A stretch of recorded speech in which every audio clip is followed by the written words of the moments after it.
में स्वागत है आपका। एक पंजाबी बेस पे बहुत बड़े दिन बाद स्टार भारत शो लेके आ रहे हैं। जी। जब फर्स्ट टाइम आपको शो मतलब मिला, क्या रिएक्शन था, मतलब क्या था कि जो शो करते जी, हाँ। मुझे बहुत अच्छा लगा था क्योंकि ये जो पंजाबी कैरेक्टर है मैं पहली बार निभा रही हूँ। और मुझे लगा कि ये मेरे क्राफ्ट के लिए भी अलग होगा और मेरे फैंस के लिए भी देखने में बहुत इंटरेस्टिंग होगा, इसलिए मैंने ये चूज़ किया। अच्छा, फैंस को बता सकते किस तरह का करेक्टर है? जैसे देख तो लगा चलो यूनिक करेक्टर है, पर आप बताइए किस तरह का करेक्टर है? जी, अभी मैंने ड्रेस एक्चुअली ऐसा पहना है क्योंकि हम लोग पार्टी सीक्वेंस से शूट कर रहे हैं। बट वैसे ये लड़की जो है गिन्नी, वो बहुत ही उसमें ठहराव है, बहुत रिस्पॉन्सिबिलिटी है।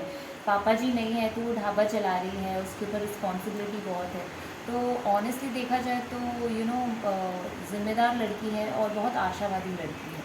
देखा जाए तो दो महा कलाकार एक साथ आ रहे हैं, शक्ति आनंद जी और करण वाही एक साथ फर्स्ट टाइम वो स्टार भारत के लिए शो करे। इनके साथ भी काम पुनीत सर पुनीत सर हैं। पुनीत सर थे। इतनी बड़ी सर स्टार है, इनके साथ काम करके कैसा आपका फीलिंग कैसे ऐसा? मुझे बहुत ऐसा लग रहा है कि मैं लकी हूँ जो जिन्होंने इतने साल से इंडस्ट्री में अपना नाम बनाया हुआ है और बहुत ही अलग अलग जॉनर में काम किए हुए हैं, प्लेटफॉर्म्स पे काम किया हुआ है। उनके साथ मुझे स्क्रीन शेयर करने का मौका मिला है, तो I am very grateful and I am hoping कि मैं उनसे डेफिनेटली कुछ सीखूँ और अपनी ज़िंदगी में अप्लाई कर सकूँ। ये घबराहट नहीं हुआ कि बड़े लोगों के साथ अगर सीन कर रहे कभी कुछ मतलब घबराहट हुआ आपको?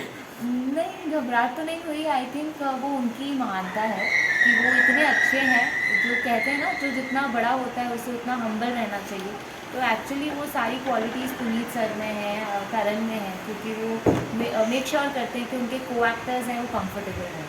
कोई ऐसा सीन किया होगा जिसमें आप यादगार हो गए, सीन ऐसे करते समझो फर्स्ट टाइम किया, खुद हंसी आया, खुद को मतलब हाँ, मोटिवेट हो गया? ऑफ कोर्स यार, करण के साथ ही जो मेरा पहला सीन था, जो हम टॉवल वाला सीन जो था, तो पहली बार मैं ऐसे शूट कर रही थी। मैं डेफिनेटली बहुत नर्वस थी, बट हमने रिहर्सल की एंड जो मेरा मूड था वो करेक्ट था, तो इसलिए we carry forward with the tech. जैसे पंजाब में भी शूट हुआ, पंजाब में कहाँ शूट हुआ, क्या कितना मजा आया पंजाब पंजाब में में? हमने अमृतसर में शूट किया और 50 डिग्री में हम शूट कर रहे थे, तो बहुत ही डिफ़िकल्ट था क्योंकि हम 3:30 बजे सुबह उठ के रेडी हो जाते थे और हम लोग ऑलमोस्ट कई बार रात को 11 बजे तक शूट करते थे, या डे टू डे शिफ्ट पे हिसाब से करते थे, but it was difficult.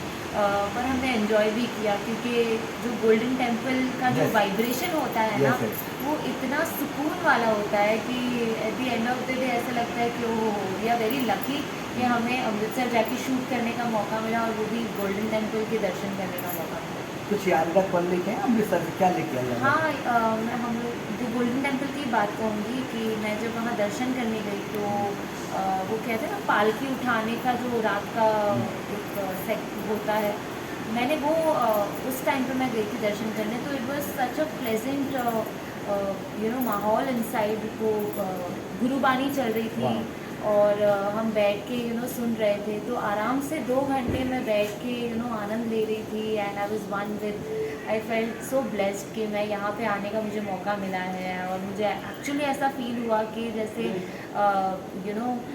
Waheguru ji का आशीर्वाद हमारे आप साथ पे है कि हमने राइट, हमें नसीब मौका वालों को मिला। ऐसे मौका एग्जैक्टली कि मिलता है ना, सही है। हम शूट करने के लिए भी वहाँ पे गए और हमें इतना अच्छा मौका भी मिला कि हम दर्शन भी कर पाए अच्छे मतलब से। जब सोने पर सुहागा जब बोलते हो गया। जी। अच्छा, अपने बारे में जैसे कि आप लोग काफ़ी लोग जानते हैं आपको, जो काफ़ी जो नया दर्शक है जुड़े हैं मतलब अपने बारे में कहाँ से मंजिल स्टार्ट हुआ आपका जर्नी, या कहाँ पे क्या है जी, मैं बताइए? वैसे तो गुजरात से बिलोंग करती हूँ और मुझे बचपन से ही डांसिंग का बहुत शौक रहा है और मेरे पेरेंट्स ने हमेशा मुझे सपोर्ट किया है, तो मैंने कथक विशारद सीखा है, मतलब कथक में विशारद हूँ मैं। और उसके बाद मेरे पेरेंट्स ने, मेरी मम्मी ने स्पेशली मुझे बोला कि मुझे डांस का इतना शौक है तो मुझे मुंबई आना चाहिए राइट। डांस सीखने के लिए। तो मैं यहाँ आई वेस्टर्न डांस सीखने के लिए। मैंने टेरेंस एकेडमी में Right. 1 डेढ़ साल का कोर्स भी किया है। और उसके बाद कहा, जैसे कहते हैं ना कि डेस्टिनी में जो लिखा होता है वो यस यस। होता ही है। राइट। तो मुझे लगता है कि जैसे मैं डांस में आई एक्टर बनने के लिए, क्योंकि मुझे जो पहला शो मिला वो भी मेरा डांस रिलेटेड ही था। तो मैं ऑडिशन में गई और मैं बस सिलेक्ट हो गई, तो I think it was just meant to be. Magic हो या गया। हाँ, मतलब शो का नाम क्या था बताएंगे, कहाँ से वो वो मेरा शो? पहला जो शो था उसका नाम D4 गेटअप एंड डांस था, चैनल वी पे आता था Right. और इसमें मेरा कैरेक्टर नेम बेबी था। हम्म। और बस वहाँ से मेरी जर्नी आगे ही गई है और उसके बाद मुझे प्रोडक्शन हाउसेस भी अच्छे मिले हैं और बाय गॉड्स ग्रेस मुझे लोगों ने भी इतना Right, सराहा प्यार है। साथ मिला है। Exactly next to next step होती है जो भी आपने किए, दो पॉपुलर नाम बताता है, दर्शक आपके साथ जो जुड़े हैं ना और जी नए जो जुड़े जी उसके बाद मैंने ये मोमो के धागे किया जो सोनी पे आता था, मेरा कैरेक्टर नेम अरु था। उसके बाद नज़र किया जो स्टार प्लस पे आता था, उसमें आप तो मोस्टली सबको पता है Right. पिया के हिसाब से, जिसमें मैंने बहुत सारे कैरेक्टर्स, सर्पिका हो, दैविक हो या चुड़ैल हो, Anyway, सब बहुत आप सारे मैंने 100% हाँ किए उसमें। योगदान आपने दिया अपने तरफ से, जी तो इसके बाद आप ये कर रहे हैं। जी जी उम्मीद है कि जिस तरह आपको ये बहुत अच्छा सक्सेस चला था, नज़र चला था, जी। बहुत प्यार मिला, उतना ही प्यार आपको इस शो पे मिले। Thank you so सिर्फ ये जानना चाहते हैं, लव स्टोरी या फैमिली है ये जो आपका शो है? ये लव स्टोरी है, बट अगेन लव स्टोरी और फैमिली ना हो तो मज़ा नहीं आता। तो हमने पूरा ध्यान रखा है कि यहाँ पे खाने के तड़के के साथ सबको ड्रामा भी मिले, इसलिए हमारा फुल पैकेजिंग वाला शो है जहाँ पे लव स्टोरी भी है, कुकिंग भी है और ड्रामा भी है। अच्छा, लव स्टोरी की हम बात करें तो आप ये तो ऑफिस की बात किया जाए तो आप किस पे बिलीव करते हैं, लव मैरिज पे या अरेंज मैरिज पे? या मैं किसी पे बिलीव नहीं करती, मैं डेस्टिनी पे बिलीव करती हूँ कि आपका जिसके साथ साथ होता है हाँ। वो या तो शादी के थ्रू या अरेंज मैरिज के थ्रू आपके साथ आ जाता है, या तो फिर लव एट फर्स्ट साइट जो भी कहे वो हो जाता है। So I believe in karma basically. अगर आपका कर्मा आपका है कि आप किसी के साथ आपका लिखा हुआ है तो आप नसीब में जो लिखा हाँ है। नसीब में जो लास्ट क्वेश्चन जाते जाते आपने बोलना चाहता हूँ, अरे ये अगर आप एक्टर नहीं होते तो क्या बनते? अगर एक्टर तो बचपन से शौक था, नहीं बनती तो क्या बनते? हाँ, तो मैं डेफिनेटली कुछ आर्ट के फील्ड में ही करती, मतलब या तो मैं थिएटर करती, या तो मैं डांसिंग में कुछ करती, मैं कोरियोग्राफर तो डेफिनेटली बन ही जाती।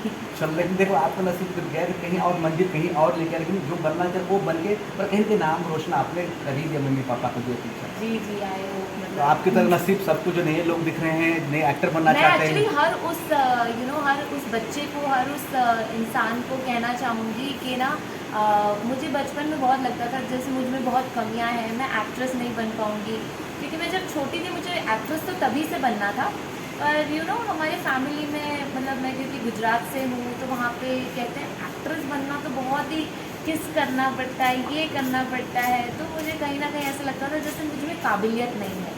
बट मैं डरा रहा है, कोई डरा रहा है, मैं आप सबसे कहना चाहूँगी कि मैंने जो बचपन में सोचा था वो डेस्टिनी में लिखा हुआ था, एंड मैनिफेस्टेशन हो गया और मैं एक्ट्रेस बन गई। उसी तरह मैं सबको यही कहना चाहूँगी, आपको जो भी कुछ बनना है ना, आप अगर शिद्दत से चाहेंगे कि मुझे ये बनना है तो सारी कायनात जुड़ जाएगी और आप वो बन के रहेंगे। वाह, तो ये आपकी तो बात बात मैंने उम्मीद करते हैं। एक्सपीरियंस की है ये। नहीं, आपके से कुछ लोग सीखे हैं, बहुत कुछ सीखे हैं, नए लोग बहुत डरते रहते हैं, अच्छे लोग मिलते हैं, बुरे लोग मिलते हैं, बुरे मतलब देखो सोसाइटी में भी अच्छे बुरे लोग होते हैं, जी। हमारे इस्लाम में भी अच्छे बुरे लोग हैं, नहीं सब बुरे लोग, अच्छे लोग भी हैं। जी। आपकी भी लाइफ में कोई ना कोई अच्छे बुरे हो, कुछ मिले होंगे ना आपको लाइफ में।